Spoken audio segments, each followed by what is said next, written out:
fire, earth, water, air. These four elements were once thought to comprise all of creation in the universe. While the idea of elements has changed significantly with the introduction of the periodic table, in the realms of fantasy, they remain a constant.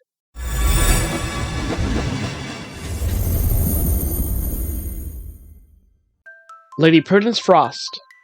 Element, water. Zodiac, Pisces, March 1st. Blood type, RH Null. Prudence Frost is the esteemed matron of the Frost Coven of London and Madeline's great aunt. She was the last person to see them leave for Alden and serves as a mentor for Martin in his adulthood, teaching him just what it means to be a true hero. Not only a knowledgeable apothecary, Prudence is a purveyor of artifacts from a variety of cultures spanning centuries into the past. She's the one who gave Madeline her very first copy of Arthurian legends, and wears the only duplicate of Edna's iconic snowflake necklace. Throughout her life, Prudence maintained a romantic relationship with Beatrix Dawson. Beatrix's son Harold was once a romantic rival for Tim Rose when it came to seeking Edna's hand after he lost his first wife to childbirth some years prior. The ties between the Dawson family and the Frost Coven were once much stronger, but following Beatrix's passing and Harold's rejection, they became estranged.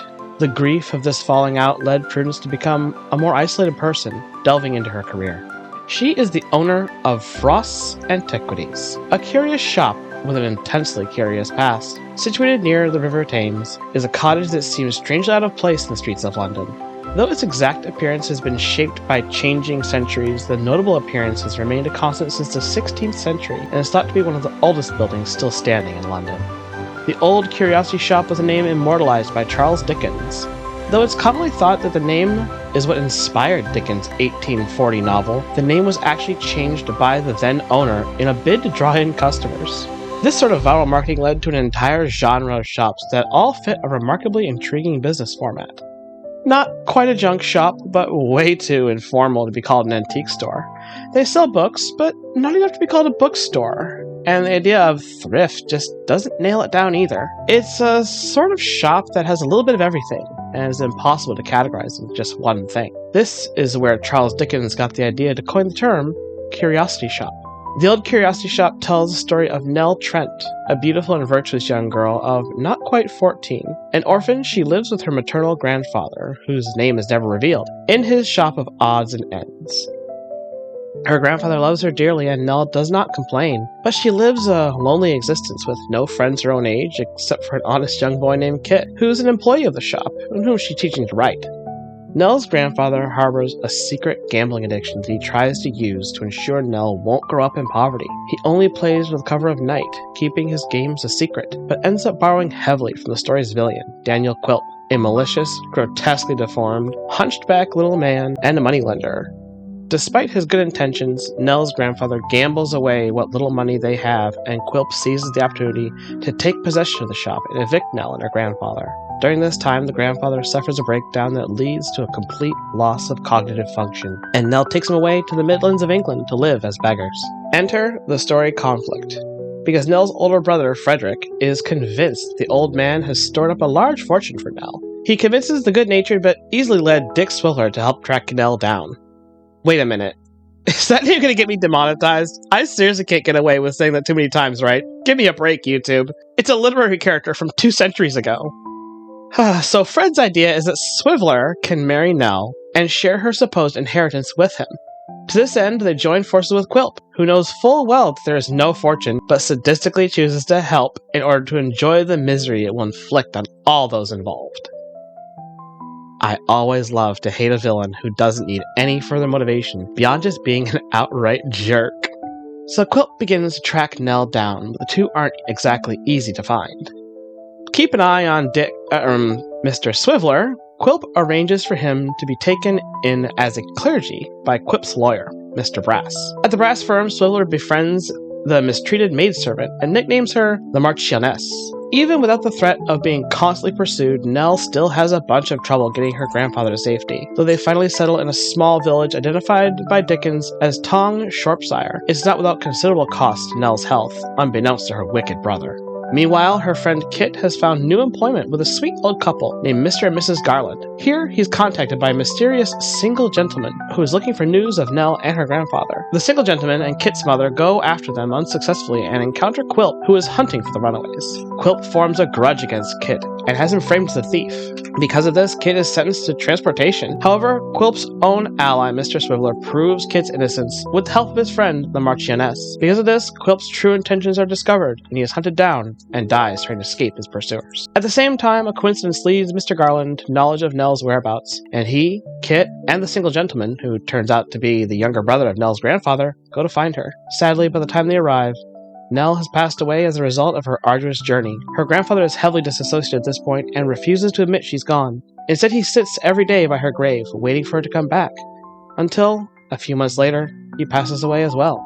You know, I might need to cut back on saying dead as often, but I'll be absolutely arsed if I ever unironically say unalived. So the Curiosity Shop has a long and colored history. Along with being one of the oldest buildings, that also means it survived the Great Fire of London. The Great Fire of London was a major conflagration that swept through central London over the course of 5 days, from Sunday, September 2nd, to Thursday, the 6th of September, in 1666. Oh my god, you know that there were some religious freaks that were losing their minds about that year date. It gutted the medieval city of London, inside the old Roman city wall, and even extended past the wall to the west. Though casualties for this blaze are generally thought to have been relatively small, some historians have challenged that belief.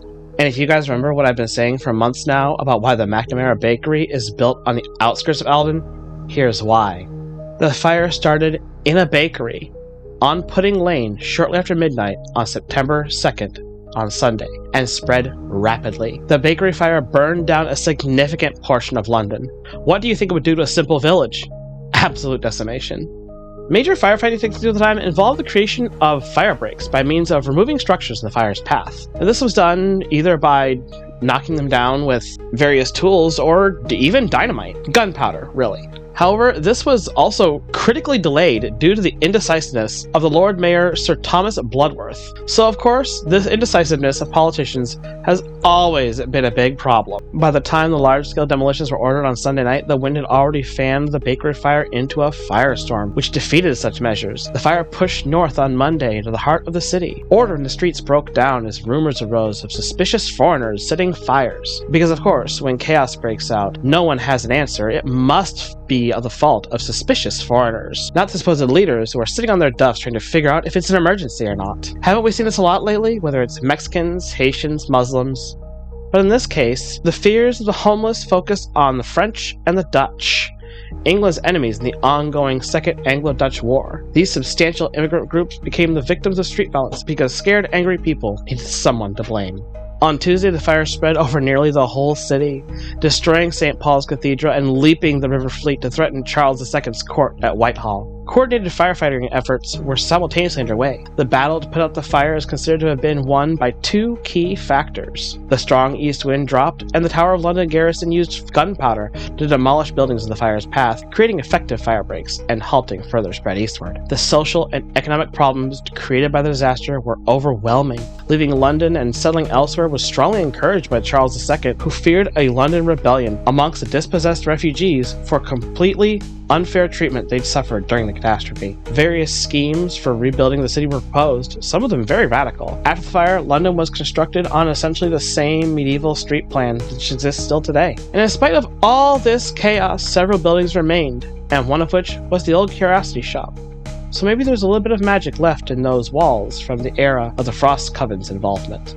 Prudence herself was a water elemental witch, and not just any kind of witch, but one of a special class of individuals that has been prominent through every aspect of human culture in a continuous cycle of rebirth and heroism. I'm talking, of course, about the Seven Keepers. What do you mean you don't know about the Seven Keepers? Alright, this is what it all means. In a time so ancient, no human but one remembers, 7 god spirits were forced into mortal bodies and made servants of Yahweh. These 7 spirits were well known for their prowess with the elements. Names like Prometheus, Venus, Typhon, and Athos, to name a few. They represent the 7 key elements that comprise everything within Tales of Atonement universe: fire, water, earth, wind, nature, spirit, and void. As Prudence is known as the keeper of the tides for her affinity with water. As a keeper of the tides, she's extremely sensitive to sources of water, the quality, salinity, even going so far as to be able to know the exact direction of water current or flowing river for miles. The keepers are masters of their own elements and are capable of powerful magic that even your average person wouldn't be capable of without years of extensive practice. However, keepers are also not immortal, not in a literal sense. They always have a human body and are restricted to human lifespan. However, while some spirits may linger in between life and death, or even pass on to some immortal plane, keeper souls are immediately reborn somewhere else on Earth, with no former knowledge of their past.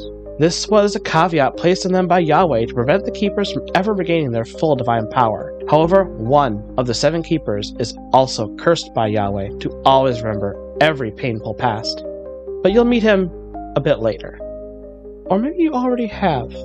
Prudence's look is based on the late and great Margaret Natalie Smith, Maggie Smith, who's probably best known for her role as Professor McGonagall. Despite that, it should be noted that Dame Smith did not support JKR's views on trans people and was a very vocal supporter of the LGBTQIA acceptance. Some may also remember her as Wendy Darling from Hook, Violet Crawley from Downton Abbey, or Sister Superior from Sister Act. The name Prudence comes from the Latin provincia, meaning seeing ahead or sagacity. It is the ability to govern and discipline the self by use of reason. Classically, prudence is considered to be one of the 4 cardinal virtues. In Roman mythology, a female personification of the virtue is often depicted with a mirror and a snake, and is frequently depicted as a pair with Justitia, the Roman goddess of justice. Prudence itself is often called the mother of all virtues, first by Greek philosophers, and then most notably by Thomas Aquinas, who called it auriga virtutum, the charioteer of the virtues.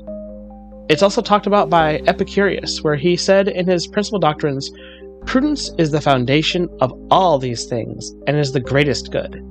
This is more valuable than philosophy, and is the source of every other excellence." Interesting, then, that Prudence Frost is the oldest of the 7 keepers featured in the 13th century, right? According to Greek and scholastic philosophy, form is the unique characteristic of a thing that makes it what it is. In this sense, prudence gives other virtues their specific character as virtues, by providing a standard against which they can be judged. What does that all mean? Well, think about this. Someone who tells the truth might do so in a way that incites panic or causes harm to another person or community. Telling the truth with prudence, that is to say, with self-control and regard for how your actions affect others around you, is considered an expression of the virtue honesty. See, prudence provides guidance on the appropriate course of action in specific situations. It's a measure and has direct capacity with the other virtues of sort of acting as a guide. Bravery without prudence is foolhardiness. Mercy becomes weakness. Self-expression into censure, and humility into degradation. It's the warning against going to extremes lest the virtues themselves lose the plot and become corrupt. This is what makes prudence such a vital part of Martin's growth, and an extremely influential character within Monomyth. So when you think of this curiosity shop, what do you see? Old animal bones, embalmed creatures, strange artifacts, maybe dusty tomes and magical reagents. Under ownership of the Frost Coven, and especially Prudence, it is a place of all this and more. By all rights, she is a medieval scientist with a focus mostly on the human body. The Keeper of the Tides isn't just a super powerful mage over water either. Tides implies a direct connection with the moon, silver, and feminine energy. To Prudence and every keeper before her, water is a permanent entity. It surrounds everything, makes up everything. This theory was most prominently ascribed to the Greek philosopher known as Thales. Thales was born in Miletus in Greek Ionia.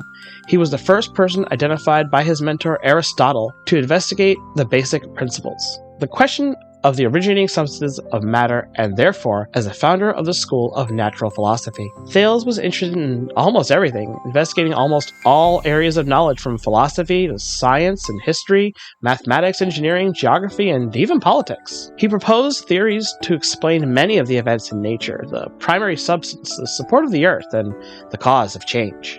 Thales was much involved with problems of astronomy and provided a number of explanations of cosmological events which traditionally involved supernatural entities. His questioning approach to the understanding of heavenly phenomena was the beginning of the Greek astronomy. Thales' hypotheses were new and bold and in a freeing phenomena from godly intervention. He paved the way towards scientific endeavor. He founded the Malaysian School of Natural Philosophy, developed the scientific method, and initiated the first Western Enlightenment.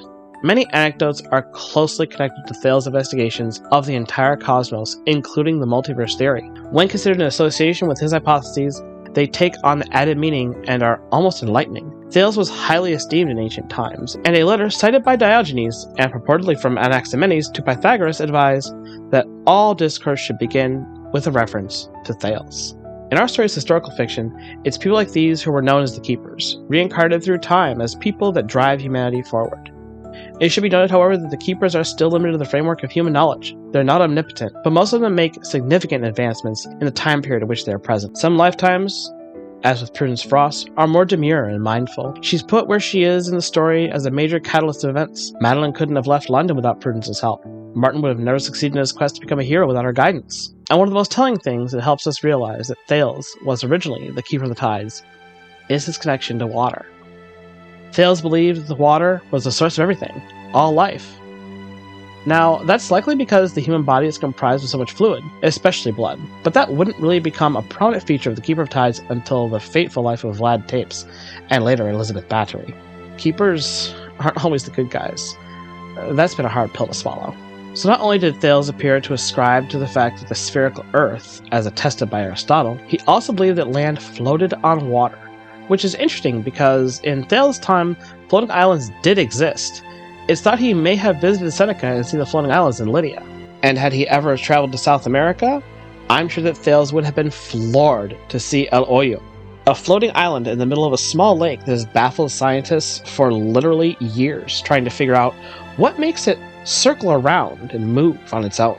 But obviously that was the limits of human knowledge at that point. Thales couldn't know more than humanity would learn in the centuries to come, but he was obviously more informed about the state of the universe than many of his contemporaries, since modern commentators tend to assume Thales believed in a flat Earth. However, no ancient testimony supports this. What else can I say about the Keeper of Tides? Well, what? Well, can I at least talk about the blood thing? No.